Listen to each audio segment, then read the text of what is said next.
سخر لكم ما في السماوات وما في الأرض وأسبغ عليكم نعمه ظاهرة وباطنة صدق الله العظيم.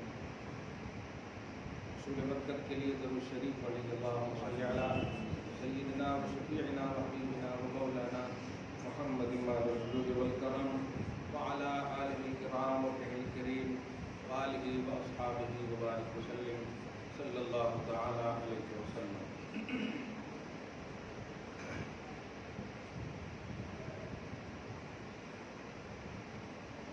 خدائے وحدہ لا شریک کا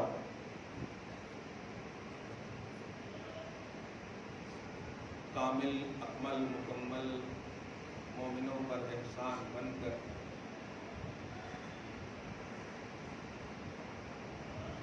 ہمارے اور آپ کے ساری کائنات کے آقا محمد عربی صلی اللہ علیہ وسلم کی تشریف آوری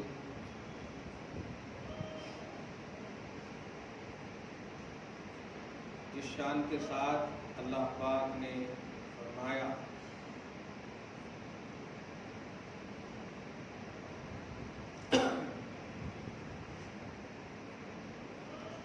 وہ بے مثال رب ہی کی یہ شان ہے.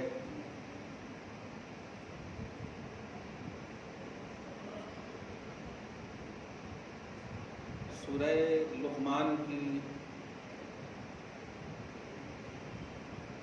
آیت نمبر 13 غالباً میں نے تلاوت کی ہے، اور اسی جیسے آیت کریمہ سورہ جاثیہ پارہ نمبر 25 میں، سورہ لقمان پارہ نمبر 21 میں، سورہ روم کے بعد سیکنڈ سورہ سورہ لقمان، اس کی آیت نمبر 13، سورہ جاثیہ پارہ نمبر 25 میں اس کی آیت نمبر 20. تقریباً دونوں آیت کا مفہوم ایک ہی ہے، لیکن سورہ جاثیہ میں ایک لفظ بڑا اہم ہے. وہاں ہے جمیعا منہ الم تر ان اللہ سخر لکم ما فی السماوات وما فی الارض جمیعا منہ ان فی ذلک لآیات لقوم یتفکرون. اس کا معنی ہے، آسان سا معنی سمجھیے، اور ایک دم ریلیکس ہو کر کے، ایک دم پورا کمانڈیڈ ہو کر کے تھوڑا بیٹھیے. میں نے روایتی جلسوں کو، روایتی تقریروں، وعظ و نصیحتوں کو ہمیشہ کے لیے ریجیکٹ تو کیا ہی ہے، اس سال بالارادہ کر دیا ہے. وہ جلسے جو 500 کے لفافے اور رات بھر خالی نعرے بازیاں، صبح کی نماز غائب، ایسے جلسوں کا اہل سنت و جماعت سے کوئی تعلق نہیں. ایک کو بلائیے، خوب ان سے سنیے، خوب ان پر عمل کیجیے، خوب اللہ کی عبادت کیجیے، خوب اللہ کو خوش کیجیے. نبی اس لیے نہیں ہے کہ آپ انہیں مس یوز کیجیے، نبی اس لیے ہے کہ ان کو یوز کر کے خدا تک پہنچیے. اس لیے روایتی تقریروں سے بچیں، آپ روایتی ہر باتوں سے بچیں. روایت کا مطلب یہ کہ ٹیمپروری، فارمولیٹو، یہ اللہ آپ کو ہم سب کو دائمی عمل کی توفیق نصیب فرمائے. ایک دن کے لیے حضور نہیں، بلکہ کوئی ایسی سانس نہیں ہے جس میں حضور نہ. ہر سانس کے لیے حضور آپ کے جینے کا سبب ہے. ابھی میں آیت قرآنیہ سے 2-3 آیتیں بس حضور کرم فرما دیں. اللہ پاک فرماتا ہے کہ اولاد آدم. اچھا، اس آیت کی ترجمانی سے پہلے میں سورہ دہر کی آیت نمبر 1 یعنی یہ پہلی آیت کریمہ تلاوت کروں. دیکھیے، جب آپ اپنے آپ کو سمجھ جائیں گے نا تو پھر نبی کو انشاءاللہ ماننے لگیں گے. سمجھنے کی تو خیر کوشش ہی مت کیجیے، یہ آپ کی ذمہ داری ہی نہیں. اللہ پاک نے اپنے حبیب پاک کی زبان سے جب افضل البشر کو یہ عنوان دے دیا، ابو بکر تم میری حقیقت نہیں سمجھ سکتے، میری حقیقت میرا رب ہی جانتا ہے. اس لیے آپ کو صرف ماننا ہے اور عمل کرنا ہے. آپ صرف بشر ہیں, اونلی بشر.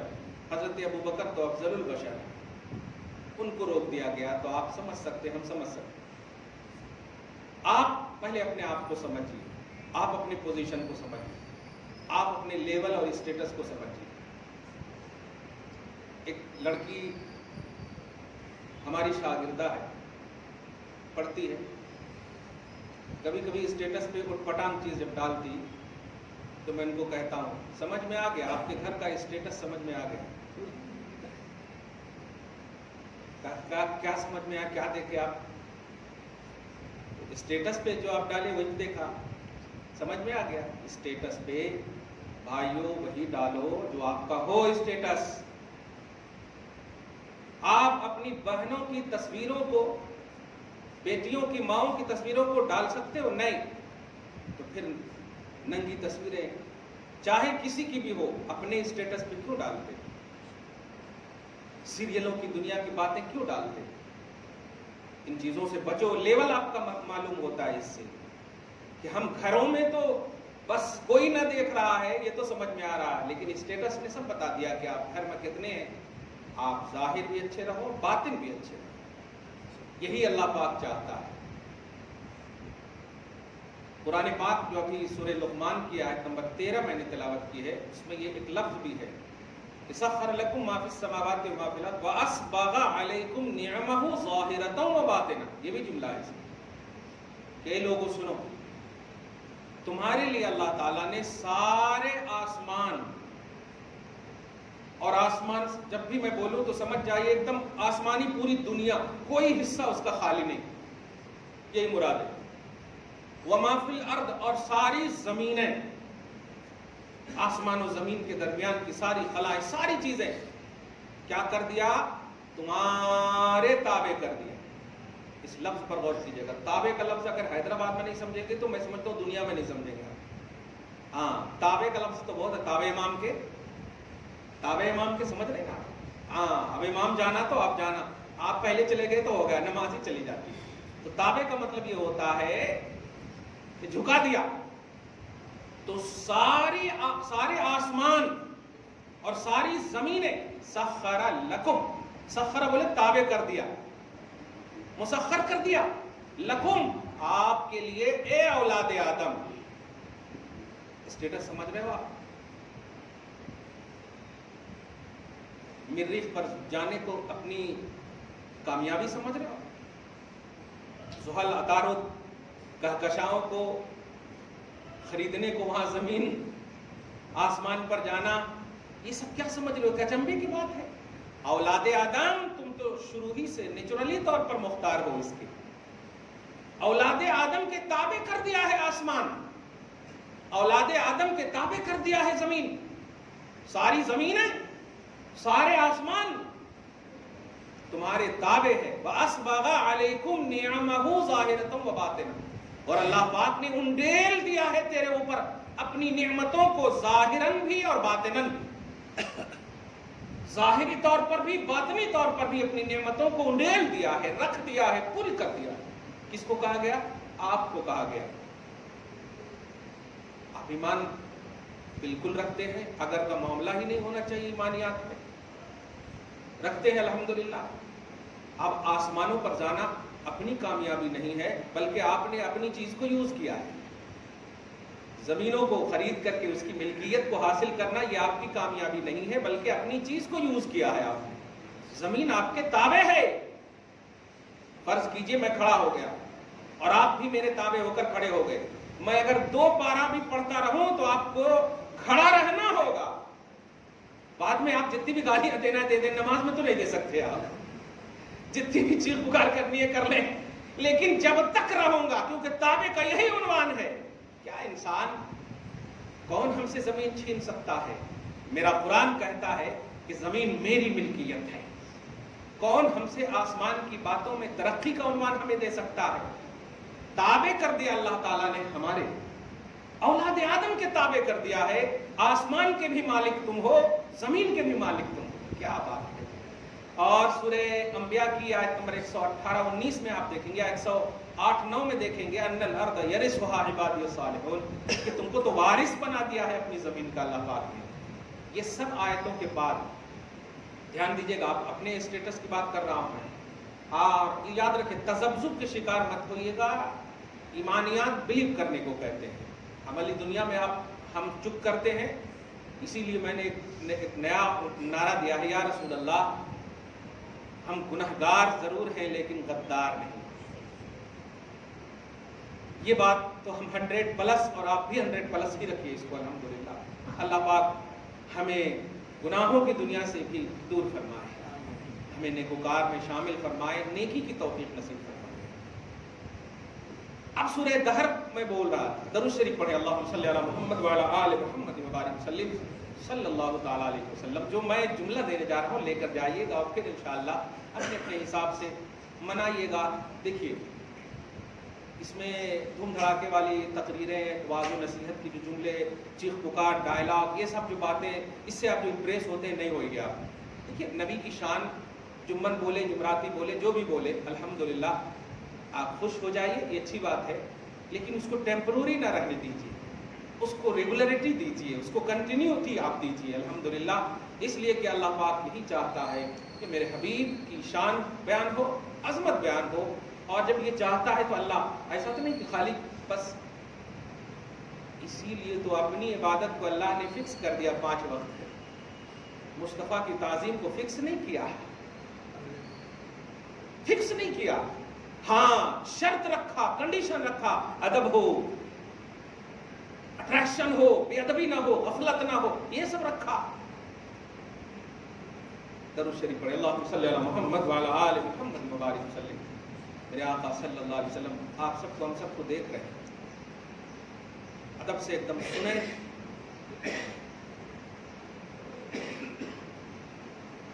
سورہ دہر کی آیت نمبر 1 دیکھیے، اللہ پاک فرماتا ہے، هل اتى على الانسان حين من الدهر لم يكن شيئا مذكورا۔ انسان پر ایک ایسا وقت بھی گزرا ہے، انسان پر ایک ایسا وقت بھی گزرا ہے جب وہ قابل ذکر نہ تھا، جو قابل شے بھی نہ ہو، یعنی قابل ذکر بھی نہ ہو، شے کہے جانے کے قابل نہ ہو، ذکر کہے جانے کے قابل نہ ہو، جن کا تذکرہ زبان پر نہ ہو، انسان پر قرآن کہتا ہے، هل اتى على الانسان۔ اس کو اپنے اپنے اوپر لے کر کے آپ ذرا سمجھیے تو سمجھ میں آئے کہ میں بھی ہوں، آپ بھی ہوں۔ سوچیے کہ ہمارے اوپر ایک ایسا زمانہ گزرا، اللہ فرما رہا کہ جب اللہ فرما رہا تو ذکر کے قابل بھی نہیں تھا، ایک دم سمجھ گیا، ذکر کے قابل بھی نہیں تھا۔ ابھی بولتے ہیں نا بھائی، آپ اگر مطلب کامیاب ہو گئے، جاب لگ گئی، ابھی تو آپ جاب لیس ہیں، جب جاب لیس ہوتے ہیں آپ، جب آپ لیس ہوتے ہیں جاب سے تو بولتے ہیں نا یار یہ اللہ کرم ہے، یہ ہے وہ، تو ایک پہلو ہوتا ہے قبلیت اور بعدیت کا۔ میں بتا رہا ہوں، اللہ پاک فرما رہا ہے انسان پر ایک ایسا وقت بھی گزرا ہے، سورہ دہر، دہر مانے زمانہ، ایک ایسا وقت بھی گزرا ہے، ایسا زمانہ بھی گزرا، ایسا لمحہ بھی گزرا ہے جب وہ اس لائق تھا ہی نہیں کہ اس کا ذکر کیا جائے۔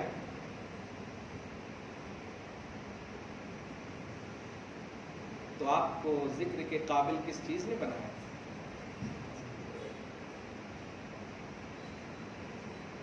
وہ کون سی چیز ہے جو آپ کو ذکر کے قابل بنایا؟ چوس کر میں بول رہا ہوں، محسوس ہو کر بول رہا ہوں میں، الحمدللہ۔ آپ سمجھ گئے، صرف جملہ لینا چاہتے ہیں۔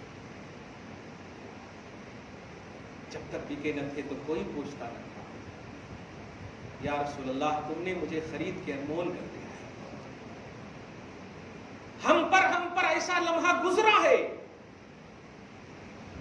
انسان کا لفظ ہے، دھیان دیجیے گا، حقیقتیں تفسیرات اپنی جگہ پر مسلم ہے، لیکن انسان پر ایسا لمحہ گزرا ہے۔ آپ ایک چھوٹی سی مثال دیجیے، جب باپ کی پشت میں منی، مادہ منویہ رہتا ہے، ماں کے رحم میں جب تک داخل نہیں ہوتا، کیا اس کا کوئی ذکر کرتا ہے؟ جب تک ہم اپنی ماں کے پیٹ میں نہیں گئے تھے، کیا ہم اس لائق تھے کہ ہمارا ذکر ہو؟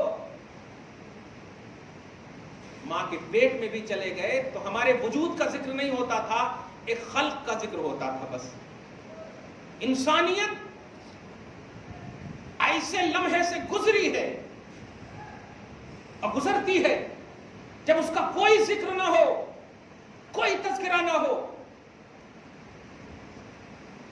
لیکن اے اولاد آدم، پارہ نمبر 15 کی آیت آپ مطالعہ کیجئے. لقد کرمنا بنی آدم وحملناہم فی البر والبحر ورزقناہم من الطیبات وفضلناہم علی کثیر ممن خلقنا تفضیلا. آیت کے ایک ایک لفظ میں آپ کی باتیں کھل جائیں گی، مسکراہٹ رکیں گی ہی نہیں. الحمدللہ اے اولاد آدم، تم پر ہم نے تاج کرامت رکھا، تمہیں ہم نے مکرم بنایا ہے، تمہیں ہم نے معزز بنایا ہے، اور تمہیں ساری مخلوقات پر فضیلت بخشی ہے. ساری مخلوقات پر آپ کو فضیلت بخشی گئی، اور آپ کا پوزیشن شروع میں یہ بتایا گیا کہ تم ذکر کے قابل بھی نہ تھے. تو پھر بخشی کیوں گئی، اور بخشی کس لیے گئی، اور بخشش کی وجہ کیا ہے؟ اسی وجہ کائنات کا نام ہے محمد الرسول اللہ. اور یہ عقیدت نہیں، اب سمجھیے اس آیت کریمہ کا ترجمہ جو ہمیشہ تلاوت کرتے ہیں اور اس کو بس ایک شو کی دنیا میں آج لے لیے ہیں.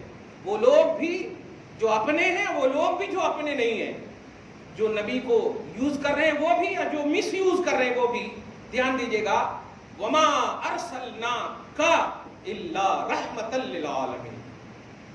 اس لفظ کو عمومی نے آج جو میں عنوان دینے جا رہا ہوں اس آیت کے ذریعے سے، اس کو کھوس کر رکھیے گا. زندگی کے ہر شعبے میں انشاءاللہ زندگی بھی بارونق ہوگی، حیات بھی خوبصورت ہوگی، اور موت بھی نبی کے جمال میں آئے گی انشاءاللہ. اللہ تعالیٰ آپ کو ہم سب کو جب تک زندہ رکھے اچھا رکھے، موت بھی خوبصورت نصیب فرمائے. میں ان تمام مخلوق پر لعنت بھیجتا ہوں جو مصطفیٰ کی وفات کی بات کرتے ہیں.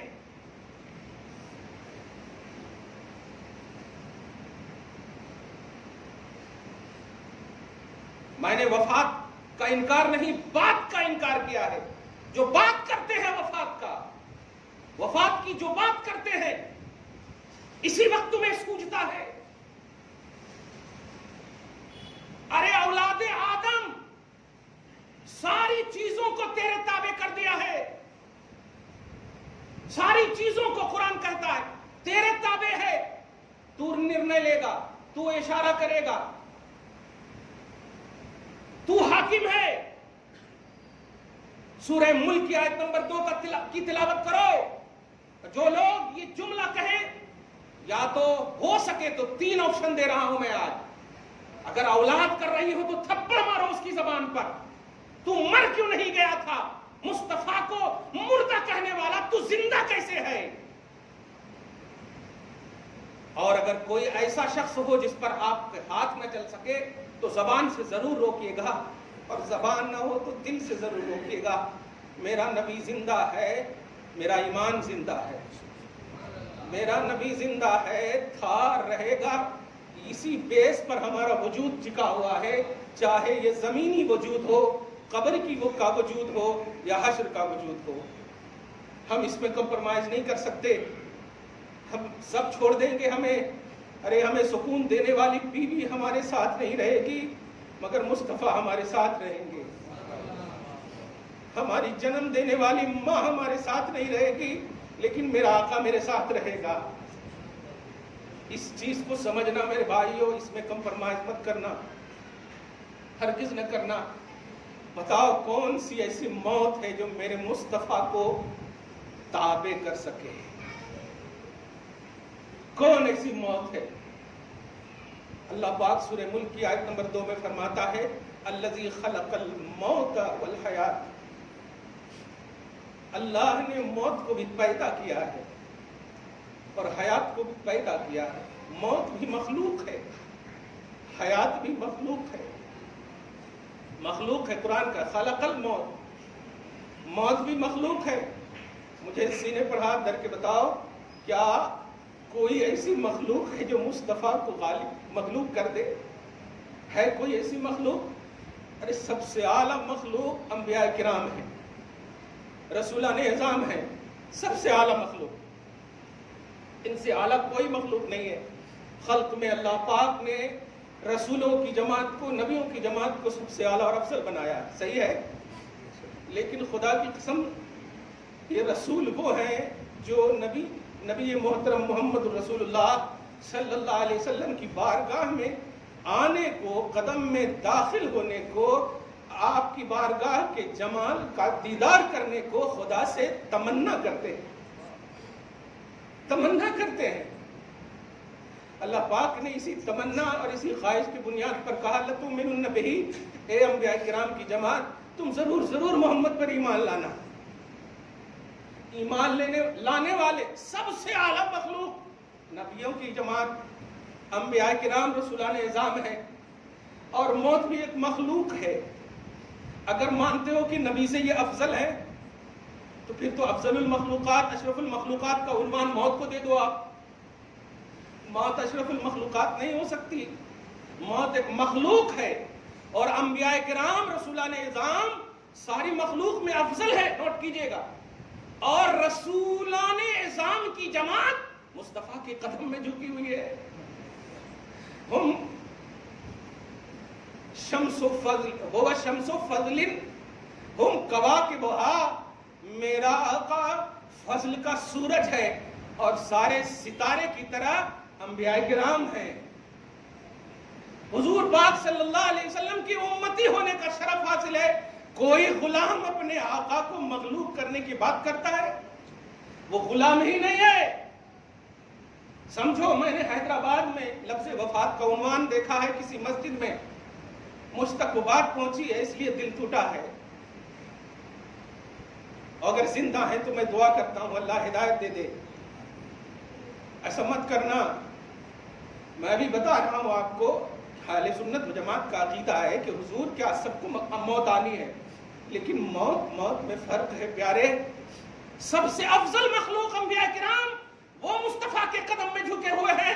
موت افضل نہیں ہے، موت افضل نہیں ہے۔ اور یاد رکھنا، افضل اگر اللہ کی طرف سے کوئی ہو تو اس کا رسپیکٹ، اس کا احترام کیا جاتا ہے۔ تو جب موت افضل نہیں ہے، انبیاء کرام کی جماعت افضل ہے، تو موت تو پہلے دیگر انبیاء کرام کی بارگاہوں میں۔ اسی لیے تو ابھی تک حضرت ادریس کے پاس جا نہ سکی، حضرت عیسیٰ کے پاس جا نہ سکی، حضرت خضر کے پاس جا نہ سکی۔ آپ سمجھ رہے ہیں ان باتوں کو؟ حضرت الیاس کے پاس جا نہ سکی۔ چار ہیں، دو اوپر دو نیچے، جو ابھی تک موت ان کے پاس جا نہ سکی۔ موت اگر افیکٹو ہوتی تو کیوں نہ گئی؟ موت تابع ہے، تابع، موت تابع ہے۔ اور سنو، موت کے فرشتے کسے کہتے ہیں؟ ملک الموت حضرت اسرائیل علیہ السلام بولے، حضرت اسرائیل علیہ السلام، فرشتے ملک الموت اسرائیل علیہ السلام ہیں۔ آپ ایک دم محبت سے بتائیے گا، مجھے ابھی تک یہ لگ رہا کہ اتنے مطلب ٹیلنٹڈ سٹی میں، اتنے پڑھے لکھے سٹی میں اس طرح کی باتیں کیسے کر دیے رہے کہ 12 ربیع الاول کو وفات ہوئی ہے، ہم قرآن خوانی کریں گے۔ ارے بے وقوف، مصطفیٰ کے قدم کا دھول مل جائے تو پوری امت بخشی چلی جائے۔ تم ان کے لیے مغفرت کی دعا کر رہے ہو، جن کو اللہ پاک فرمائے کہ میرے حبیب آپ اینی ٹائم میری آنکھوں میں رہتے ہو۔ کس سے تم دعا کرو گے؟ کون اللہ ہے جس سے تم یہ کہو کہ محمد کو بخش دے؟ محمد کے لیے اصالہ ثواب کرو گے؟ مت ایسا عقیدہ رکھو۔ تو ملک الموت حضرت اسرائیل علیہ السلام ہے، سب کی روحیں کھینچتے ہیں نا، سب کی روحیں کھینچتے ہیں۔ تو تم جس کامن نظریے کے ساتھ، کامن سینس کے ساتھ تم نے یہ عقیدہ رکھا کہ حضور بشر ہیں، ان کو بھی موت آئی ہے، تو بتا حضرت ملک الموت سے پوچھو کیسے روح کھینچا، کس طرح سے کھینچا؟ ملک الموت سنو، میں نے اپنے حبیب کو ہر زاویے سے اپنے پاس بلایا ہے، آج صرف روح محمدی کو بلانا چاہتا ہوں، مگر سنو، تم مت جانا، تمہارے جو سردار ہیں جبرائیل، ان کو بلاؤ پہلے۔ جبرائیل سید الملائکہ ہے، ملک الموت کے بھی وہ سردار ہیں اور ہزاروں جبرائیل الجھے ہوئے ہیں گرد منزل میں، نہ جانے کس قدر اونچا ہے کاشانہ محمد کا۔ ملک الموت کے بھی آقا ہیں حضرت جبریل، اور جبرائیل کو بلانے کا آرڈر ہوا، بلاؤ، آئے۔ جبرائیل علیہ السلام کو حکم ہوا، جبرائیل فرشتوں کی جھرمٹ میں جانا ہے۔ یفعلون ما یؤمرون، وہ وہی کرتے ہیں جو حکم ہوتا ہے۔ جی مولا کہاں جانا؟ ارے جہاں جانے کو تم حسرت کرتے ہو، جہاں جانے کو تم تمنا کرتے ہو، کہاں وہی جانا ہے۔ اچھا یا اللہ کیا کرنا ہے؟ جبرائیل ملک الموت نہیں، وہ بعد میں، پہلے تم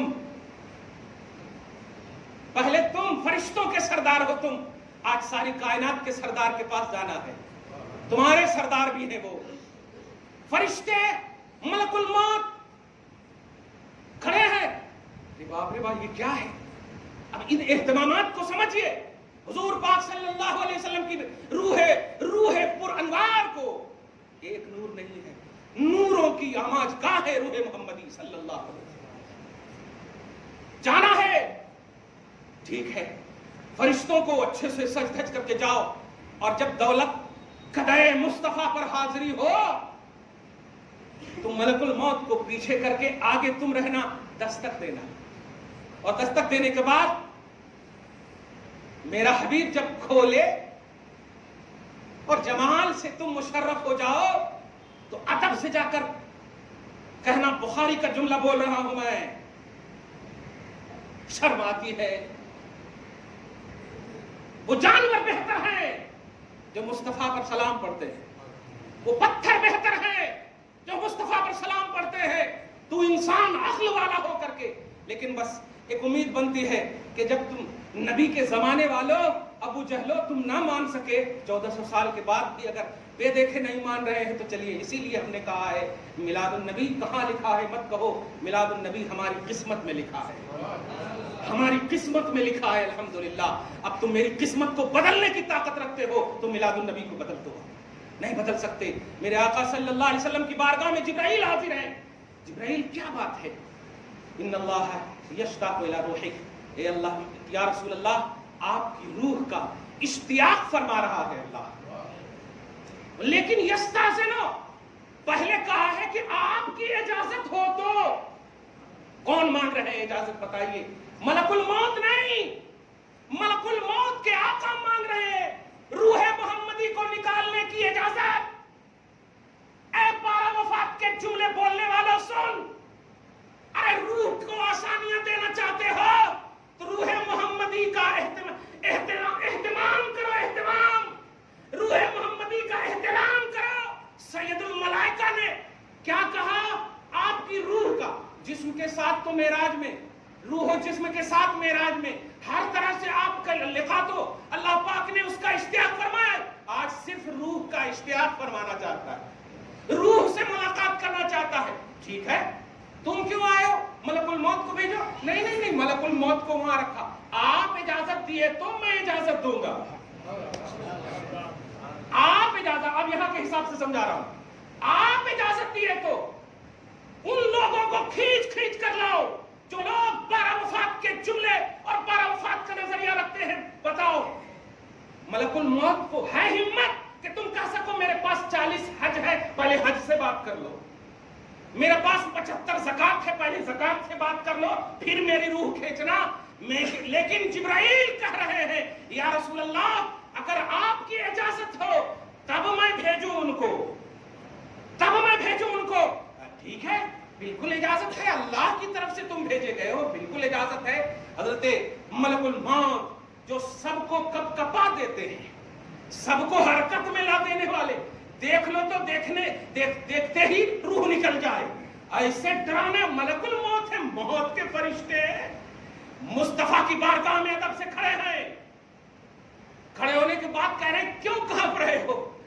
نبی پوچھ رہے ہیں کیوں کانپ رہے ہو؟ یا رسول اللہ سب کی کھینچتا ہوں۔ یہ دیکھیے یہی ہے کامن سینس، کامن نظریہ کا رد یہیں پر سے سنو، اور نہیں تو پھر بخاری مت پڑھو، اپنی کتاب لکھو، اپنی مسجد رکھو، اپنا خدا رکھو، اپنا نبی رکھو۔ ہمارا خدا وہ ہے جو جبرائیل جبرائیل کو مصطفیٰ کی بارگاہ کا غلام بناتا ہے. وہ جبرائیل جو ملک الموت کا آقا ہے، وہ جبرائیل جو ملک الموت کا آقا ہے. یا رسول اللہ، ملک الموت عرض کر رہے ہیں یا رسول اللہ سب کے پاس جاتا ہو، بایو ڈاٹا پہلے ہی سے رہتا ہے، کیسے کھینچنا، کس طرح سے کھینچنا وہ سب ہے، کسی سے کوئی اجازت نہیں. لیکن آپ کی روح کا اتنا اہتمام، ایسی وارننگ، اس طرح سے اللہ نے مجھے کہا کہ بس چلا جاتا ہوں میں، چلا جاتا ہوں میں. نہیں، اللہ نے کہا ہے، اللہ کی بات نہیں مانو گے؟ ہاں بالکل نکالنا ہے. تو میری ایک شرط ہے، سنو، میری ایک شرط ہے. کیا ہے؟ ارے آپ جو بولے آقا. میرے آقا نے آپ کی بارگاہ میں اپنی آقائیت دکھا دی. میں کیا ہوں؟ آپ بولے جو شرط ہے منظور ہے. یہ بتاؤ کیسے نکالتے ہو روح، کیسے نکالتے ہو؟ آقا ببول، سمورا کا ایک لفظ آتا ہے، سمورا، سین میم را گول ہا، سمورا، اس کو بولتے ہیں ببول کا درخت ہے نا، بڑے کانٹے کانٹے ہوتے ہیں ببول کے درخت پر. اس میں پتلے سے دوپٹے ڈال دو اور ڈالنے کے بعد کھینچو تو کیسے آتا؟ صحیح سلامت آئے گے دوپٹے؟ نہیں آ سکتے. اس سے بھی سخت کھینچتا ہوں. تو اس کے بعد میرے آقا صلی اللہ علیہ وسلم اشکبار ہو گئے، تمہیں امت میں رہنے کا حق نہیں ہے. نبی کو رلاؤ لیکن اپنی مغفرت کے لیے رلاؤ یار، اپنی ترقی کے لیے رلاؤ، جنت میں داخلہ کے لیے رلاؤ. مصطفیٰ سے بغاوت کر کے مصطفیٰ کو مت رلاؤ. حضور پاک صلی اللہ علیہ وسلم نے ارشاد فرمایا، ایسا کھینچتے ہو؟ ہاں، تو ایسا کرو، میری ایک مرتبہ کھینچ کر کے پھر ڈالنا. یا رسول اللہ جو بھی آپ کہیں ہم ماننے کو تیار ہیں، جو بھی کہیں ماننے کو تیار ہے. ایسا ہی کیا، روح محمدی کھینچ لیا. کھینچنے کے بعد پھر ادب و احترام سے روح محمدی کو ڈال دیا. اور ڈالنے کے بعد حضور پاک صلی اللہ علیہ وسلم ظاہری طور پر حرکت میں ہیں، حرکت میں ہیں. حضرت ملک الموت عرض کرتے ہیں علیہ السلام، یا رسول اللہ کوئی تکلیف تو نہیں ہو گئی؟ اگر ہو گئی ہے تو معاف کر دیجیے گا، اللہ نے بہت وارننگ دی ہے، بہت وارننگ دی ہے، بہت وارننگ دی ہے، یا رسول اللہ معاف کر دیجیے گا. کہا نہیں، تم نے اپنی ڈیوٹی نبھائی. ہاں، کیا میری امت کی بھی ایسے ہی روح کھینچتے ہو؟ ہاں یا رسول اللہ ایسے کھینچتا ہوں، اس سے بھی زیادہ سخت کھینچتا ہوں. آپ کا تو بڑے ادب و احترام سے کھینچا. کہا کہ ایسا کرو کہ کائنات میں جب تک میری امت کا ایک فرد بھی رہے گا جن کی روح کھینچنے پر تمہیں مامور کیا گیا ہے. اب جو سیکنڈ راؤنڈ کی جو میں بولنے جا رہا ہوں، کیا تم سمجھے کہ میں روح ڈال کر کے کیا اللہ پاک کی بارگاہ میں اللہ کے اشتیاق کو پورا نہ کروں؟ اللہ جو مشتاق ہے میری روح کا، میں جینے کے لیے یا ظاہری طور پر، جینے سے مراد ظاہری طور پر یہاں رہنے کے لیے روح نہیں ڈلوایا سیکنڈ راؤنڈ میں، بلکہ روح ڈالنے کی وجہ یہ تھی میں دیکھنا چاہتا تھا کتنی تکلیف ہوتی ہے میری امت کو. دوسرے راؤنڈ میں روح جب نکالنا تو جتنی بھی فردوں کا، جتنی بھی مخلوق میں جتنی بھی روح ہے تمہیں نکالنے کا بایو ڈاٹا دیا گیا ہے، وہ ساری تکلیفوں کو کاؤنٹ کر لو اور اب میری روح نکالنے میں وہ ساری تکلیف ڈال دو، وہ ساری تکلیف ڈال دو. اس بنیاد پر میں نے دوسرے راؤنڈ میں روح نکالنے کی یا ڈالنے کی بات کہی تھی. اب میری امت کو جب روح نکالنا تو ایسے مت نکالنا، تکلیف دے کر مت نکالنا. یہ میرا آرڈر ہے اور اللہ نے کہا ہے نا میرے آرڈر فالو کرنے. ہاں یا رسول اللہ، میں وعدہ کرتا ہوں جو آپ کی امت ہوگی ان کے روح کو ایسے نکالوں گا جیسے دشت پر گلاب کا پھول ہوتا ہے. تکلیف نہیں ہوگی آقا، آپ سے وعدہ کرتا ہوں روح محمدی نکال لی گئی. اب اس کے بعد کا معاملہ انشاءاللہ میں آگے بولوں گا. بس بتانے یہ جا رہا ہوں کہ کون ایسی موت ہے جو مصطفیٰ کو تابع کر دے. کوئی موت تابع نہیں، ملک الموت بھی مصطفیٰ کے تابع ہے، ملک الموت کا آقا بھی مصطفیٰ کے تابع ہے. ساری کائنات کو اگر چاہتے ہو کہ تمہارے تابع ہو جائے تو اس مصطفیٰ کا احترام کرو. بس یہ حکم تمہیں دیا گیا ہے. ان کے حوالے سے کوئی نگیٹو نظریہ مت رکھو، خوشیاں مناؤ، پازیٹو رہو، فرحت و انبساط کے ساتھ رہو، بیٹیوں سے پیار کرو، گھر بار سے پیار کرو، محبت ہی محبت کا عنوان گھر میں رکھو، کوئی بغاوت کا عنوان نہ رکھو. یہی ایک جلسہ ہے جو خدا کی قسم کام آئے گا میدان محشر میں بھی، وہاں محبت مصطفیٰ ہی کام آئے گی. اس لیے ہرگز حیات النبی کے خلاف نہ جانا. مصطفیٰ آج بھی زندہ ہے، صبح قیامت تک زندہ ہے، حشر تک، جب تک تم جنت میں نہ چلے جاؤ مصطفیٰ تمہارے اوپر نگراں ہے. یہ آقا کی ذمہ داری ہے. اس لیے کوئی ایسا نظریہ نہ رکھنا آنے والا جو دن یا لمحہ تمہیں میسر ہو رہا ہے وہ ایک دن نہیں ہے. مصطفیٰ ہر دن کے لیے ہے، ہر سانس کے لیے ہے، ہر لمحے کے لیے ہے. ہر وجود میں اپنے مصطفیٰ کو محسوس کرنا دعا ہے. اللہ آپ کو شاد رکھے، آباد رکھے. آمد بہار مصطفیٰ کا صدقہ آپ سب کو نصیب فرمائے. ہم سب کے گھر بار میں برکتیں، رحمتیں اور نعمتیں، ان کی بارشیں نازل فرمائے. ہم سب کے گناہوں کو معاف فرمائے. آمین.